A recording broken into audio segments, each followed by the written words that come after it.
RSS से रिश्ते पे मैं अमीश जी पहले सिर्फ एक पंक्ति में कह देना चाहता हूं भाजपा और संघ के रिलेशन पे कि तू ये कहता है कि रिश्तों की दुहाई देंगे, अरे गौर से देख हर चेहरे में दिखाई देंगे।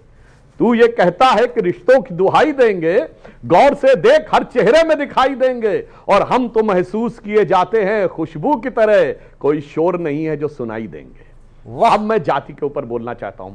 मैंने तो भाई साहब पहले ही बोला कि गांधी जी ने कहा कि जो संघ के शिविर में 1934 में उन्होंने जाति का देखा। अब दूसरी बात, बाबा साहब अंबेडकर ने अपनी किताब लिखी द अनटचेबल, और मैं सारे दर्शकों से कहता हूं आज ये सो कॉल्ड जो अपने को बाबा साहब के विचारों के एक में सूत्रधार बताते हैं, वो सारी चीजों को झुटला के बताते हैं। द अनटचेबल्स में बाबा साहब ने लिखा है पेज नंबर 100 या 125 के आसपास, उन्होंने कहा there was no untouchability in the मनूज एरा।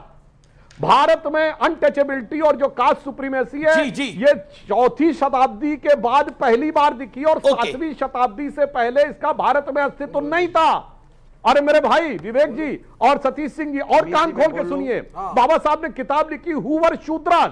हु वर शूद्रास का chapter number 1 page number 1 paragraph number 3 उन्होंने कहा शूद्रास। सर बाबा साहब को नहीं पढ़ते, झूठ बोल के बाबा साहब रिश्तों का बता दिया। मैं बोलता हूं लड़ाई झगड़ा होकर मेरा वोट बैंक सिद्ध हो जाए। मैंने बाबा साहब की किताब कोट की है और संगीत रागी जी विद्वान व्यक्ति हैं, निश्चित रूप से उनको इसका पता होगा। हिंदू धर्म त्याग दिया, अगर गलत बोल रहे हैं सतीश जी की बारी।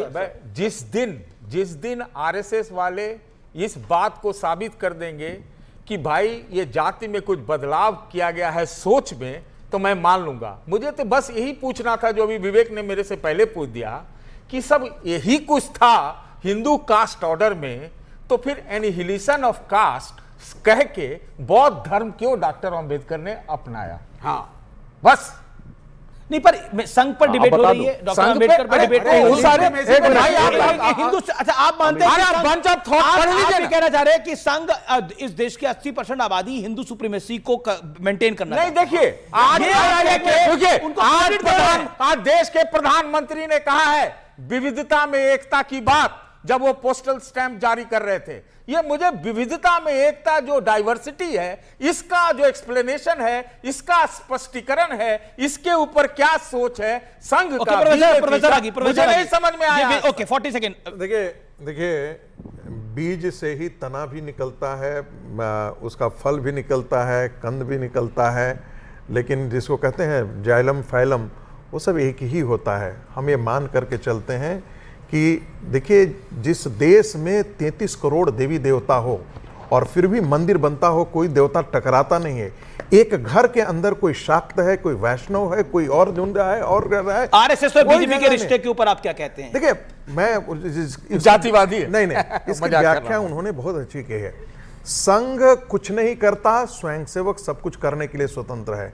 संघ के निर्माण किए हुए व्यक्ति भारतीय जनता पार्टी उन्होंने उसकी बनाई, और वो अनुराग भदौरिया को संघ में लिया जा सकता है? हाँ क्यों नहीं? ओके इनवाइट है आप लोगों का, आप करवाएंगे? सारे लोग अरे भाई संघ में मुस्लिम आकर के शाखा जाते हैं। अरे अनुराग भदौरिया मुस्लिम थोड़ी है।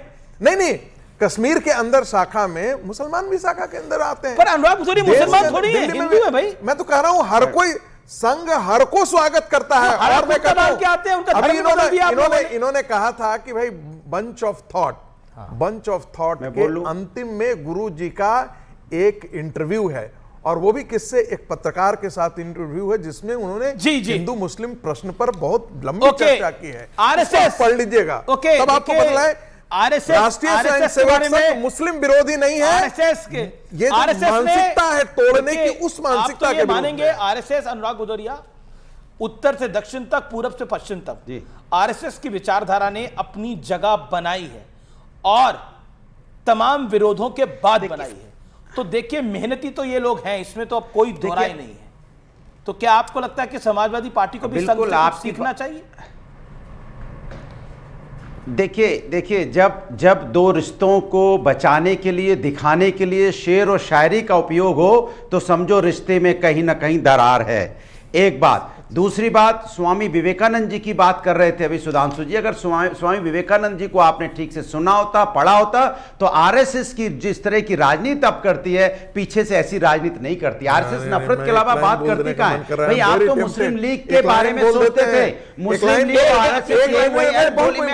नहीं बोला क्यों? विवेकानंद जी ने कहा था, विवेकानंद जी ने कहा था, ये मुस्लिम एक भी व्यक्ति यदि हिंदू समाज से बाहर जाता है तो हिंदू समाज की एक संख्या हो गया भाई, ठीक है, मुझे बोलने दो। एक दुश्मन पैदा होता है और डिबेट होगी, बताइए। सबके बीच में बोलेगा तो डिबेट हो गई, बोलिए। ऐसे डिबेट कैसे हो जाएगी भाई? डिबेट होने का ये आरएसएस के बिल्कुल सही कहा। डिबेट कैसी होती है तो सोचो ये आरएसएस के कैसे होगी। और पनाले की संस्कृति में डिबेट कैसे हो सकता है? मैं भी कहता हूँ आरएसएस में अगर ये सिखाया जाता है कि आपको दूसरे में इंटरफेयर करना है, सीखना है, चिल्लाना है, इससे पता चलता है कि आपकी मानसिकता क्या है। 100 साल से जारी है। ये कोई समाजवादी पार्टी परिवार की पार्टी नहीं है। संस्कार, आप अब चुप हो जाओ, अब संस्कार चुप हो जाओ, संस्कार दिखा दिया आपने, जनता ने देख लिया फुदक के बीच में कूदने का। अब आप बैठ जाइए। देखिए, मुस्लिम लीग वही पार्टी है ना, 1942 में मुस्लिम लीग और आरएसएस, ये दोनों की विचारधाराएं मिल रही थी। क्यों? उस समय आजादी का आंदोलन लड़ा जा रहा था, ये दोनों लोग अपने फायदे में थे और दोनों ने मिलकर सरकार भी बंगाल में बनाई थी। अब मुस्लिम लीग सोच रहा था हमारे बीच हम ना, चुकी अरे भाई मुस्लिम लीग के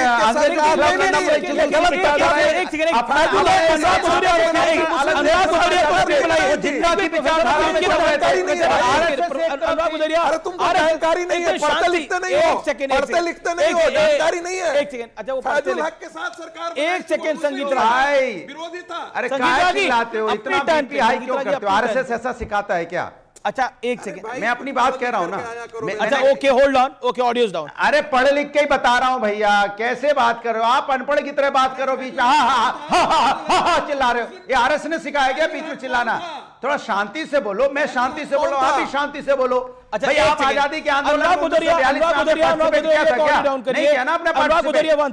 मुस्लिम लीग भी नहीं पार्टिसिपेट कर रहा था। अभी आप मुस्लिम लीग आरएसएस को थोड़ी देर के लिए छोड़िए, मैं पूछता हूं देश की कोई विपक्षी पार्टी बताइए, कोई ऐसा देश में संगठन बताइए जो बिना उसे कोई पद ना मिले, कोई अधिकार ना मिले और वो काम करता हो। आपका अपनी पार्टी में काम कर रहे हैं, आपको प्रवक्ता है, आपको विधायक बनना है। वन सेकेंड, आपको विधायक बनना है, आपको सांसद बनना है, ऐसे ही बहुत सारे। आप मुझे कोई दूसरा संगठन बताइए जो इतना सक्सेसफुल हो। कुछ तो उन्होंने ठीक किया होगा, मुझे बताइए कोई दूसरा संगठन आरएसएस के अलावा। सुन तो लीजिए, देश भर में बताइए। सुन तो लीजिए, आरएसएस से निकल के ही लोग, अरे सुन तो लीजिए, आरएसएस से निकल के ही लोग राज्यसभा बन रहे हैं, प्रधानमंत्री बन रहे हैं, चीफ मिनिस्टर बन रहे हैं, आपके यहाँ प्रवक्ता भी बन रहे हैं, और आप कह रहे हो कि आरएसएस कुछ चाहता नहीं। अरे आरएसएस से निकल के बनते हैं ना। आरएसएस के पास अगर कुछ भारतीय जनता पार्टी के साथ अपने विरोधी का विरोध करने से पहले उसे समझ तो लीजिए कितने परसेंट है ये। मैक्सिमम मैं बता रहा हूं 5% ले लिया। मैं कहता हूं आरएसएस कितने प्रचारक होते हैं और भारतीय जनता पार्टी कितने प्रचारक होते हैं, आपको आइडिया ही नहीं है। संघ में कितने प्रचारक होते हैं और वो प्रचारक साइकिल से गांव-गांव घूमते हैं, फिर आप कहते हैं कि बीजेपी और संघ इतना फैल क्यों रहा है। वनवासी कल्याण आश्रम के बारे में आप जानते हैं? आप शिशु मंदिरों के बारे में जानते हैं? आपको जानकारी नहीं होगी। इसलिए मैं कह रहा हूं कि अगर संघ की बराबरी करनी है तो उतनी मेहनत भी करनी सीखनी पड़ेगी देश के विपक्ष को। मैं ये बात देखिए, ये सतीश के सिंह, समर्पण संघ से बड़ा समर्पण आपने देखा है क्या? जिस तरह से नहीं, सीखना तो पड़ेगा विपक्ष को। देखिए बिल्कुल मैं ये मानता हूं, अभी हाल में ही अगर वो बोलते हैं तन समर्पित, मन समर्पित और ये जीवन समर्पित करते हैं, देखिए बड़ी नफरत भी किसी के साथ। अरे वो चलिए एक मिनट, मेरी बात।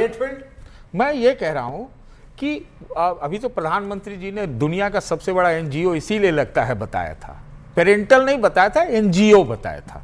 तो काम तो वो करते ही है, निश्चित रूप से काम तो वो करते ही है। देखिए निश्चित रूप से काम